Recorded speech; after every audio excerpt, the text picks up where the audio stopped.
السلام علیکم دوستو، جانتے ہو جب اللہ کسی انسان کا بہترین وقت لانے کا ارادہ کرتا ہے تو کچھ خاص نشانیاں بھی اسے ضرور ظاہر ہوتی ہے۔ یقیناً تم بہت بے چین ہو چکے ہوں گے کہ آخر کب تک اللہ میرے ان حالات کو بدلے گا اور کب میری زندگی کے بہترین موڑ کی ابتدا ہوگی اور کب یہ درد بھرے دن اور یہ اداسی ختم ہوگی، اور اس کی بہتری کے اسباب بھی تو آپ ڈھونڈ رہے ہوں گے اور اس کے لیے آپ بہت ساری کوششیں بھی تو کر رہے ہوں گے۔ تو یاد رکھو، اللہ تمہیں کچھ ایسے سائنس جیسی نشانیاں بھی ضرور ظاہر کرتا ہے جس پر تم غور نہیں کرتے۔ دیکھو، زندگی کتنے ہی مشکل دور سے گزر رہی ہو، اگر تمہارا دل اس وقت سچے دل سے یہ اعتراض کرتا ہے نا کہ سب کچھ اللہ کے ہاتھ میں ہے اور اللہ کے ویژن سے مشکل آسانی ہوتی ہے تو اسی کے حکم سے ٹل بھی جاتی ہے، تو اللہ تعالیٰ ایسے دل کو فوراً سر تسلیم کی توفیق دے دیتے ہیں اور اسے وہ حوصلہ اور ہمت اور طاقت بخشتا ہے جس سے اس کے حالات بہتری کی طرف چل پڑتے ہیں۔ سنو، اگر تم خوشگوار زندگی جینا چاہتے ہو نا، یا کوئی خاص زندگی جینا چاہتے ہو، تو اپنے مسائلوں میں اپنی ہمت کو مضبوط رکھنا اور ہرگز یہ گمان نہ کرنا کہ میرے ساتھ ایسا کیوں ہوا، میرے حالات ہی ایسے کیوں ہیں، کیا یہی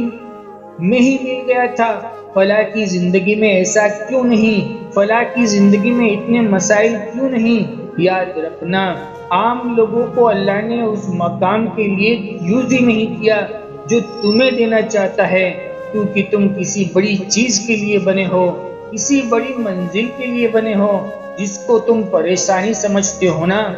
وہ ہو سکتا ہے کہ کسی اچھے وقت کا آغاز ہو۔ حضرت یوسف علیہ السلام کنویں میں گرائے گئے تھے تو انہیں معلوم نہیں تھا کہ یہ ایک نئے سفر کا آغاز ہے، بادشاہت کا سفر۔ یاد رکھو،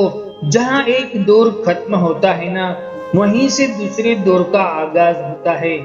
جانتے ہو، جب تم اپنی بیس کو سپر نیچرل بناتے ہو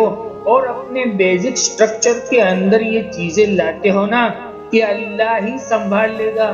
جان رکھو یہ بھی ایک بہترین وقت آنے کی نشانی ہے۔ نبی کریم صلی اللہ علیہ وسلم نے فرمایا کہ جب تمہارا ایمان اس بات پر ہو جو رب کرتا ہے وہی تمہارے حق میں سب سے بہتر ہوتا ہے تو اللہ بھی اس سے راضی ہو جاتا ہے۔ سنو، اگر تم کسی ایسے وقت سے گزر رہے ہو یا کوئی ایسی مشکل تم پر آئی ہوئی ہے، کسی نے دھوکہ دے دیا یا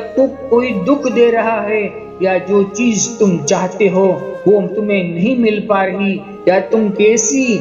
انسائٹ سے گزر رہے ہو جو تم نے صرف یہ تصور کرنا ہے کہ جو مشکلیں مجھ پر آئی ہے نا یہ صرف کچھ وقت کے لیے آئی ہے، کیونکہ دنیا عارضی ہے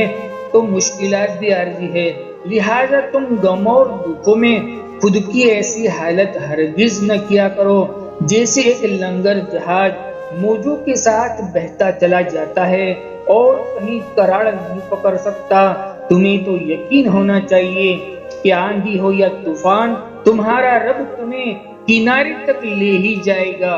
یاد رکھو، اگر کسی چیز کی چاہت اتنی بڑھ جائے کہ نہ تم اپنی زندگی میں موجود دوسری چیزوں سے غافل ہو کر اپنا ہوش کھو بیٹھے ہو تو اس کا مطلب یہ ہے کہ تم اللہ پر یقین کھو بیٹھے ہو۔ تم کیوں ایسا کرتے ہو جبکہ قرآن تو کہتا ہے کہ وہ اللہ ہی تو ہے جو اپنے بندے پر صاف صاف آیتیں نازل کر رہا ہے تاکہ تمہیں تاریکی سے نکال کر روشنی کی طرف لے آئے، اور حقیقت یہ ہے کہ اللہ تم پر نہایت شفیق اور مہربان ہے۔ تو پھر تم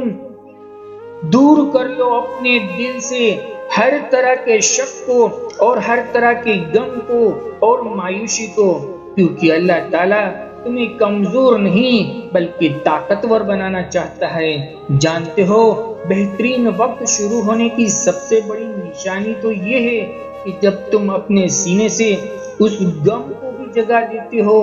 جو اس خوشیوں دینے والے رب نے تمہیں محض آزمانے کے لیے دیے تھے، اور پھر صبر کے بندھن میں بندھ کر تم اپنی شاخ کو فنا کر کے آزاد ہو جاتے ہو، تو یہ نشانی ہے کہ اللہ تمہارے حالات کا رخ بہترین راستوں کی طرف موڑنے والا ہے۔ جان رکھو، صبر ایک مشکل آزمائش کا نام ہے، کیونکہ زندگی کے اکثر مقام ایسے آتے ہیں جس میں انسان بے بس ہو جاتا ہے اور کئی طرح کے خیالات اور وسوسوں کا شکار ہو جاتا ہے، اور بے شک یہ فطری طور پر ہوتا ہے کہ انسان بہت تھک جاتا ہے۔ مگر ایک بات یاد رکھو کہ آپ کی آزمائش جتنی بڑی ہوتی ہے اس کا اجر و انعام بھی بہت ہی عظیم ہوتا ہے۔ نوازش بے انتہا